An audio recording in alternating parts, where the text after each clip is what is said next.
সাম্প্রতিক সময়ে টানা ব্যর্থতার পর অবশেষে জার্মানির ফুটবলে নতুন এক অধ্যায়ের ইঙ্গিত মিলছে, যার আলোচনা শুরু সাবেক লিভারপুলের কোচ ইউর্গেন ক্লপকে ঘিরে, যিনি নিজেই নিশ্চিত করেছেন যে তার সাথে জার্মানির জাতীয় দলে দায়িত্ব নেওয়া নিয়ে আলোচনা চলছে। দীর্ঘদিন লিভারপুলের সাফল্য আর যাবতীয় চাপের পর ফুটবল থেকে কিছুটা বিরতি নেওয়া ক্লপ এবার আবারও ফুটবল দলের কোচ হিসেবে ডাগআউটে ফেরার ইঙ্গিত দিলেন।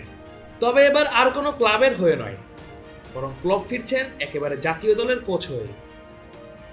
জার্মানির সাম্প্রতিক ব্যর্থতার পর নতুন কোচ খুঁজছে জার্মান ফুটবল ফেডারেশন। বিশ্বকাপের শেষ ষোলোর আগেই বিদায় নেওয়ার পর পদত্যাগ করেছেন হুলিয়ান নাগেলসম্যান। এরপর থেকে জার্মান ফুটবলের ভবিষ্যৎ নিয়ে শুরু হয় বড় ধরনের পুনর্গঠন পরিকল্পনা, আর সেই পরিকল্পনার কেন্দ্রবিন্দুতেই রয়েছেন একজন ইউর্গেন ক্লপ। এক সাক্ষাৎকারে ক্লপ নিজেই বিষয়টি নিশ্চিত করে জানান, হুলিয়ান সরে দাঁড়িয়েছে এবং ফেডারেশন নতুন কোচ খুঁজছে। সেই প্রক্রিয়ার অংশ হিসেবেই তারা আমার সঙ্গে যোগাযোগ করেছে। এবং R32 রেফ্রিজারেন্ট শীতল রাখবে ঘর, সাথে হবে smart electric consumption. Vision crafting happiness. তিনি আরও জানান, আলোচনা এখনো প্রাথমিক পর্যায়ে থাকলেও বিষয়টি গুরুত্ব সহকারে এগোচ্ছে। তবে ক্লপের বর্তমান দায়িত্ব রয়েছে রেডবুল ফুটবল নেটওয়ার্কের হেড অফ গ্লোবাল সকার হিসেবে, তাই সিদ্ধান্তটি সহজ হবে না বলেও ইঙ্গিত দিয়েছেন তিনি।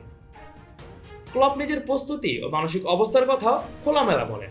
লিভারপুল ছাড়ার পর ক্লান্তির কারণে বিরতি নিয়েছিলেন জানিয়ে তিনি বলেন, 2 বছর আগে লিভারপুল ছাড়ার সময় আমি বলেছিলাম আমার আর 1 বছরও সেই এনার্জি ছিল না, কিন্তু এখন আমি আরও বেশি রিচার্জ এবং আমি প্রস্তুত। তার এই বক্তব্যই এখন জার্মান ফুটবলের সবচেয়ে বড় আলোচনার বিষয়, কারণ একসময় তিনি ক্লান্তি ও চাপের কারণে বিশ্রাম নিয়েছিলেন। তিনি এখন বলছেন জাতীয় দলের দায়িত্ব নেওয়ার মতো মানসিক শক্তি তার ফিরে এসেছে। অন্যদিকে জার্মান ফুটবল বর্তমানে কঠিন এক সময় পার করছে। টানা 3টি বিশ্বকাপে নিদারুণ ব্যর্থতা, চলমান বিশ্বকাপেও দুরন্ত শুরু করে শেষ 16-র আগে বিদায়, সব মিলিয়ে বড় ধরনের পরিবর্তনের প্রয়োজন দেখছেন বিশেষজ্ঞরা। ক্লপও মনে করেন সমস্যাটা শুধু কোচের নয়, বরং পুরো কাঠামোগতই পরিবর্তনের। তিনি বলেন, জার্মান ফুটবল এখন একটা টার্নিং পয়েন্টে এসে দাঁড়িয়েছে। আমাদের মৌলিকভাবে কিছু পরিবর্তন করতে হবে, সেটা আমি হই বা অন্য কেউ। পরিবর্তন প্রয়োজন, এটা সুনিশ্চিত। তবে জার্মানির সদ্য বিদায় নেওয়া কোচ নাগেলসম্যানকে নিয়ে কোনো নেতিবাচক মন্তব্য না করে ক্লপ তার প্রতি শ্রদ্ধা জানান। তিনি বলেন, তিনি একজন অসাধারণ কোচ, সমস্যা কিন্তু তার কারণে হয়নি, বরং জার্মান ফুটবলের গভীর সমস্যাগুলো এখন সামনে এসেছে। ফেডারেশন ইতিমধ্যে জানিয়েছে নতুন কোচ নিয়োগে ক্লপই তাদের অন্যতম প্রধান লক্ষ্য। তাদের সূত্র মতে ক্লপের দায়িত্ব নেওয়ার ইচ্ছা ইতিবাচক হিসেবেই জানিয়েছে।